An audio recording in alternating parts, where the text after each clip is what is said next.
I'm Tracy Sabol. Tonight on EWTN News Nightly, war in the White House. Ukraine says that Russia launched a powerful missile that escalates tension in the region.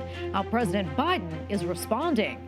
Controversial order. The International Criminal Court issues an arrest warrant for Israeli Prime Minister Benjamin Netanyahu. Nation's capital. Analysis of the new Department of Government Efficiency with Mene Ukabarua of the Wall Street Journal. Plus, this never gets old. Why Pope Francis is calling for a profound renewal and embrace of church history. These stories and more tonight.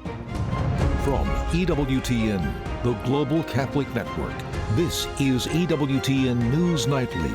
Thank you for being with us on the Feast of the Presentation of the Blessed Virgin Mary. Our top story tonight, former Florida Congressman Matt Gaetz has withdrawn as President-elect Donald Trump's pick for Attorney General. Gaetz wrote on social media that his nomination, quote, was unfairly becoming a distraction. Let's check in now with Capitol Hill correspondent Eric Rosales with reaction. Eric.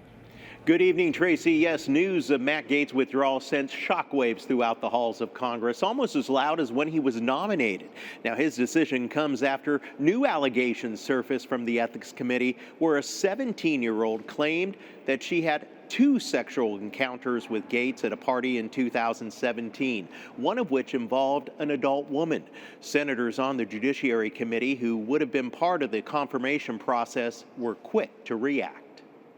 I hope the president-elect will now consider nominating someone for Attorney General who by character, experience, and qualifications can fulfill that role and be confirmed.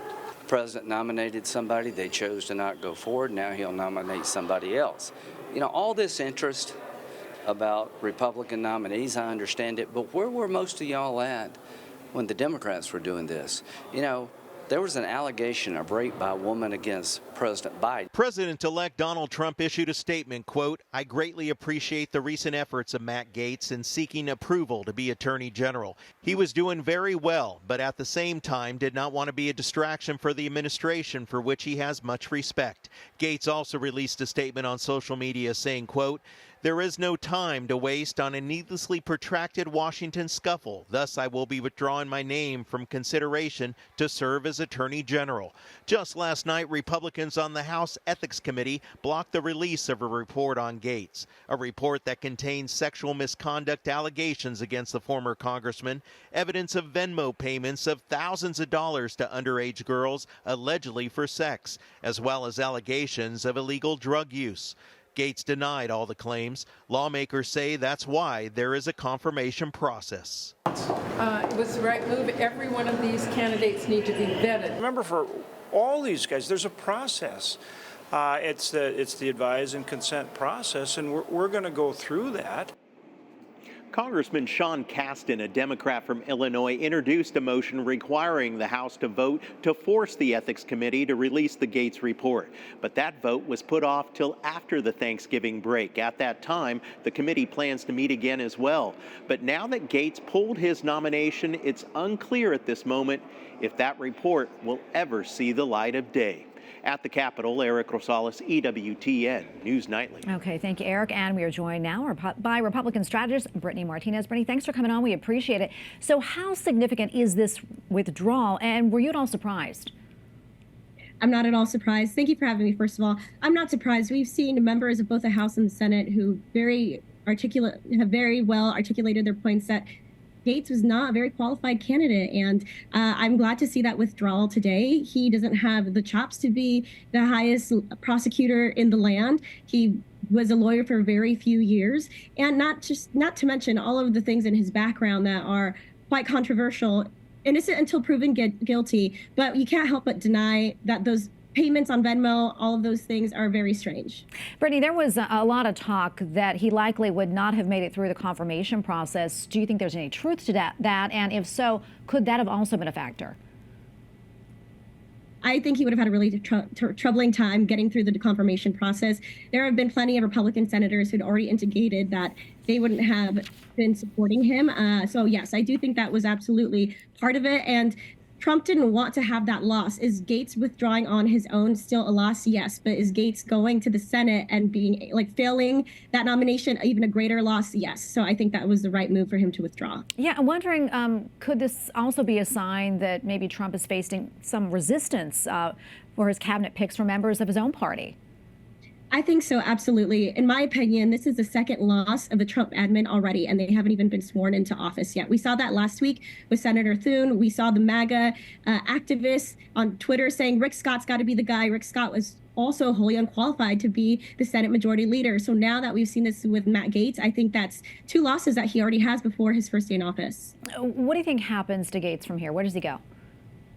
Well, he resigned for the rest of this Congress. I think there's up for the debate what that means for this next upcoming cycle, if he'd be able to retain his seat since he did win. And I think he stays as an advisor to the president. He was one for the debate against Vice President Harris. I think that perhaps he just brings him into the fold in that way. All right, we're going to leave right there. Brittany, thank you so much for your time. We appreciate it. Thanks for having me. While there are also new developments regarding President-elect Trump's pick for Secretary of Defense, an investigative report made public says a woman told police that she was sexually assaulted in 2017 by Pete Hegseth. Hegseth told police at the time that the encounter was consensual and denied any wrongdoing. His lawyer says the police report confirms that the allegations were found to be false and no charges were filed. The 22-page report was made in response to a public records request. Meanwhile, the president-elect's pick for Secretary of Education is dealing with a civil lawsuit. The suit alleges that Linda McMahon enabled the sexual exploitation of children by a World Wrestling Entertainment employee as early as the 1980s. McMahon, the former CEO of the WWE, denies the allegations.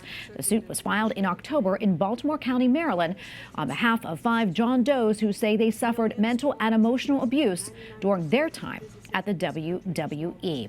Well, the Biden administration is responding to 2 major international issues, one in the Middle East, where multiple arrest warrants have been issued, the other in Ukraine, where once again the war has intensified. White House correspondent Owen Jensen reports. We'll start with the war in Ukraine. Russian President Vladimir Putin says Russia tested a new intermediate-range missile in an attack on Ukraine, and it came in response to Ukrainian strikes on Russia with U.S. and British missiles earlier this week.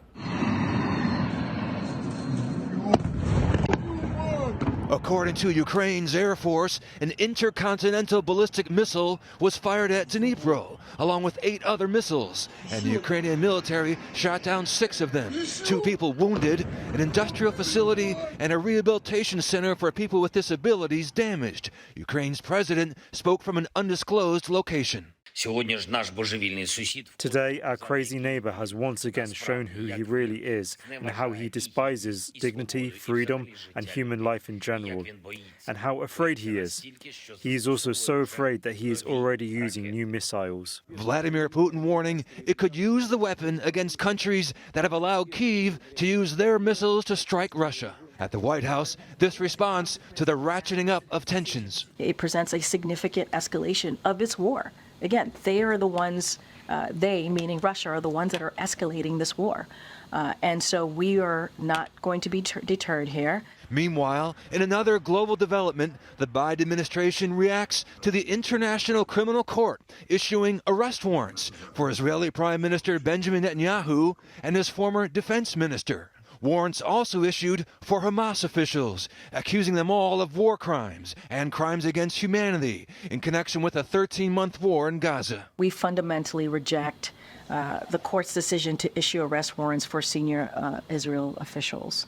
We remain deeply concerned by the prosecutor's rush to seek arrest warrants and the troubling process errors that led to this decision.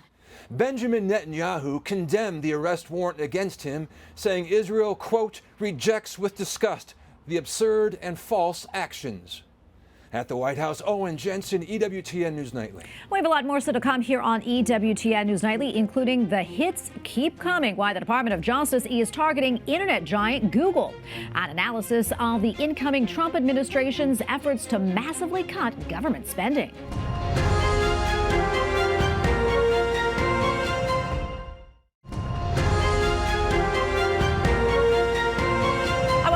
U.S. regulators want a federal judge to break up Google. This comes after a court ruling found that over the past decade, the internet giant maintained a monopoly over the competition. The proposed breakup calls for the sale of the Google Chrome browser. Justice Department lawyers say the move would permanently stop Google's control of the search access point. Google is responding, saying the DOJ is pursuing a, quote, radical agenda that would harm Americans.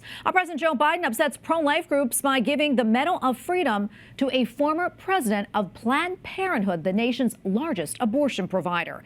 The White House released a photo showing Biden giving the award to Cecile Richards. Pro-life group Concerned Women for America writes, giving this high honor to a woman whose entire career has been about destroying human life is truly disgraceful.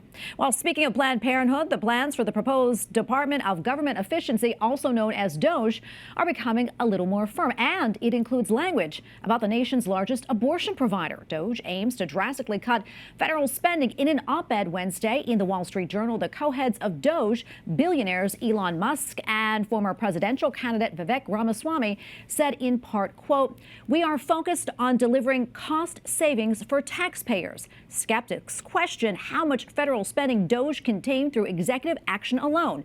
DOGE will help end federal overspending by taking aim at the $500 billion plus in annual federal expenditures, including nearly $300 million to progressive groups like Planned Parenthood.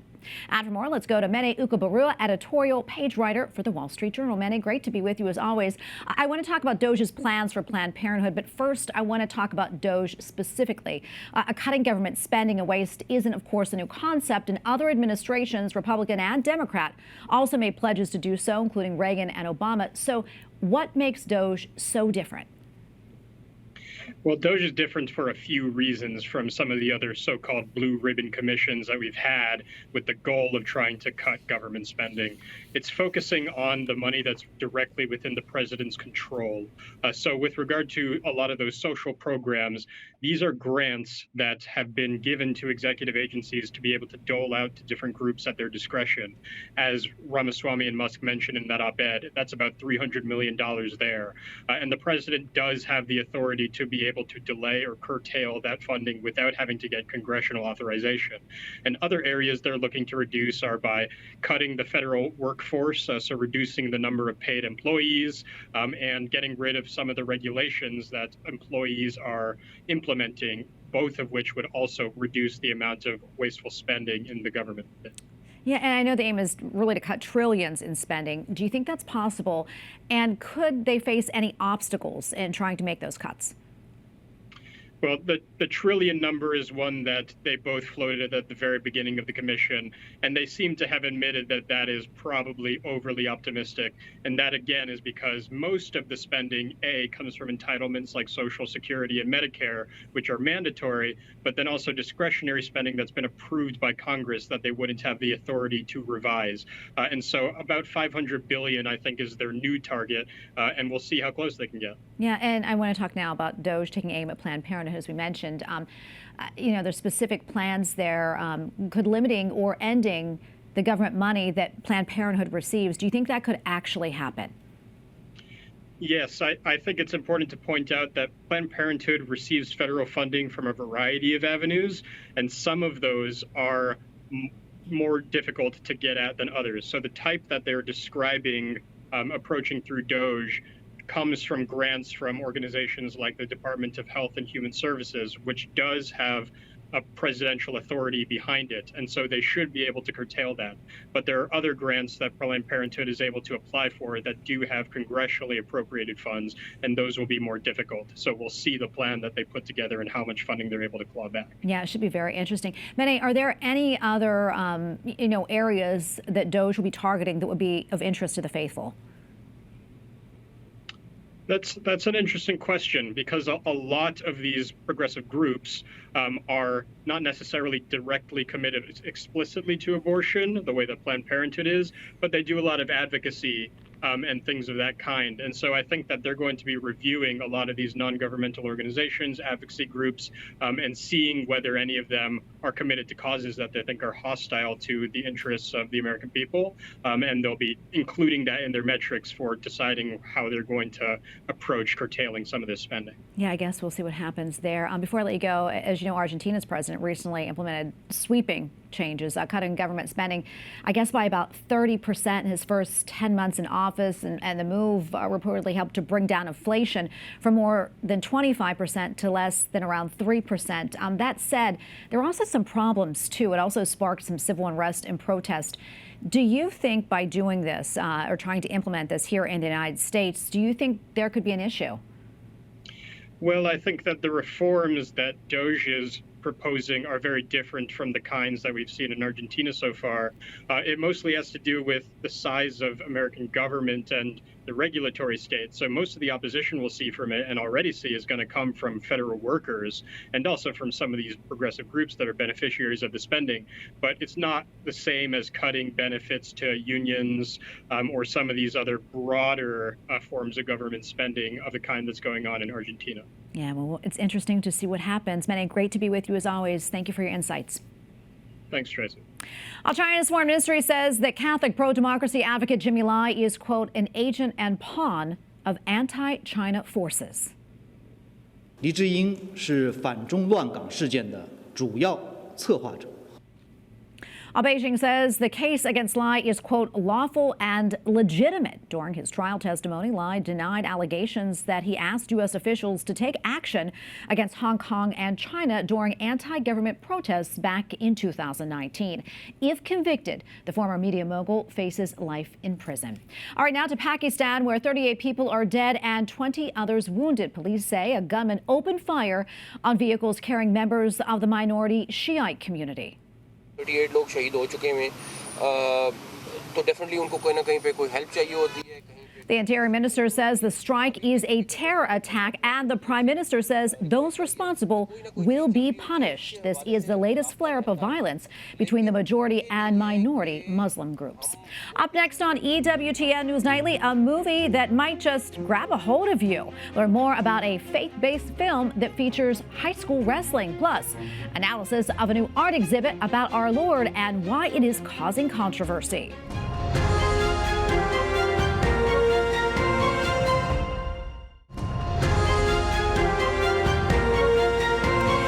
For a movie to watch with family this Thanksgiving or really anytime, keep an eye out for Grace by Night. The film tells the story of a man who experiences a personal tragedy and questions his faith, and then he volunteers as a crisis hotline responder, which leads him into the world of high school wrestling. Without sleep in 36 hours, believing in hope seems a fantasy. A dream induced by insomnia. But I don't have the grace to live this life alone. And lately, I find myself reaching for something. Anything. Well, the film is available now on various on-demand platforms and will be available on EWTN's on-demand app in early 2025. And joining us now is the director and producer of Grace by Night, Nathan Leon. Nathan, good to be with you. So tell us a little bit more about the movie and what was the inspiration behind it? Yeah, it's really a movie about redemptive suffering. I know Mother Angelica was, heavy into that. She always preached about that. So it's a film that's about finding hope in our darkest moments, and not giving up on God. He never gives up on us. And it's a film about showing how we need to get outside the church walls and go to the least of us, right? So we're all broken. God can use us even when we're broken. There's no place in our life where he can't use us. And that's what the film's really about. A guy who's suffering, having a lot of issues, and then how he finds God and finds hope through getting back into the church. Yeah, it's certainly relatable for a lot of people. What specific messages do you hope that your movie will convey about the faith? Yeah, I think, that there are good Catholic mentors out there. A lot of, media these days, we see kind of the priest can be portrayed as villains. So we have a mentor character who's a priest, and knowing that there is help out there. It's a movie about mental health, and some of us are suffering quietly, and we can't be afraid to take our problems to people who can help us, specifically priests, and going back to church, not to be afraid of doing that. Yeah, what's been the response to the movie, and what have you heard from folks? It's been very strong. We've been blessed. We have 4 Best Picture awards and a couple lead actor and director awards. So it's been widely accepted from the secular audience as well as Christian audience. And we hope it continues to do that because we really want to evangelize with the film. That's wonderful. Have you, has anyone shared with you any personal stories of maybe finding hope after watching the movie or inspiration? Yeah, actually someone on set who had left the church, the film, working on it. He was playing the priest in the movie. He said that it brought him back to the church, and he hadn't, prayed or anything for about 10 years or so. And so it really, the script and the story really impacted him and showed him that there was another way that he could go. So that's really beautiful. Thank you for sharing that with us, and thank you for being here, and congratulations on the film. Thank you so much. I hope everyone enjoys it. Yeah, absolutely. God bless.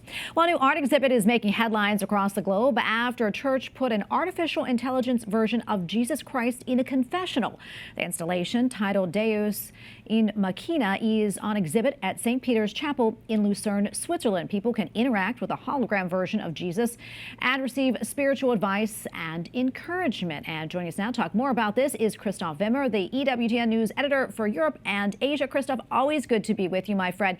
This story is really making a lot of headlines across the world. Many reporting that AI Jesus is hearing confessions, but the technology is not actually involved in the sacrament of penance, is it? That's right, Tracy. Great to be here, just even to clarify that, right? So that AI Jesus project, it's in St. Peter's Church in Lucerne in Switzerland, is not administering the sacrament of reconciliation in any way. It's an art installation. It's part of an exhibit designed to provoke thought, discussion about the role of technology in our lives, including, of course, the spiritual life. But it's not the sacrament, which is deeply human. It's sacramental. We need a priest acting in the person of Christ and no machine. No matter how sophisticated or cool, can take on that role, even in a confessional, which is probably where that confusion came from. Yeah, what's been the response among people who've maybe been to the art exhibit? What have they been saying?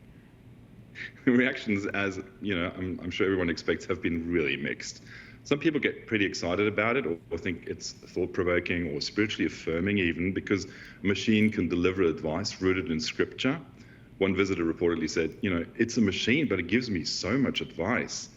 I guess that says a lot about how open people are to these new experiences. But on the other hand, there are many criticisms. Many think that AI responses lack depth, lack compassion, lack nuance of human pastoral care. Frankly, a lot of people, including myself, have dismissed it as a bit of a gimmick. They're saying, yeah, it's an interesting experiment maybe, but it lacks richness of human interaction and, above all, sacramental grace. Yeah, definitely. It certainly got a lot of people talking, although that being said, have there been any concerns, about this exhibit, potential problems that could arise? It's easy to dismiss it as a novelty, Tracy, but you hit the nail on the head with that one. It is, of course, a legitimate concern and something we can't just brush aside, that this type of project can blur the lines for people because they might not fully understand the sacramental nature of confession. No machine, no matter how advanced your chatbot might be, can offer absolution. It's not just theology. We're talking sacramental reality of our faith. And then there's the ethical side of it. Can an AI really handle the complexities of theological concepts? And what happens when you open up your heart is not cor ad cor, it's cor ad machina that we're talking about here. Does that really address the depth of our experience, our spiritual struggle? And is there really empathy in play, or can you be fooled? Not to mention the broader risk, of course, for a society that starts talking to chatbots in that way. I've been down that rabbit hole, even just researching for stories we're doing, Tracy, on maybe Thomas Aquinas, and you end up talking about spiritual things that are deeply personal to a machine. So it is risky, and I'm a bit concerned about it, as much as I enjoy the novelty nature of it. And maybe the headlines are good, and that allegedly is what the artist also wants, a conversation about what machines are bringing. And for the church, for us Catholics, it's really something to navigate. Absolutely. Christoph, thank you so much. We appreciate it. God bless. Thank you, Tracy. God bless.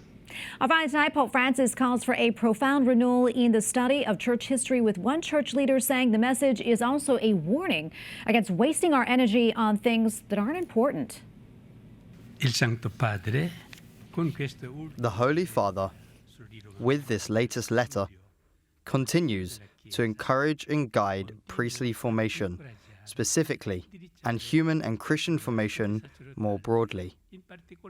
He calls for a fuller, personal, and historical awareness of the reality in which we live and work, and invites us to correct and avoid an overly angelicized perspective of our lives and the history we live in.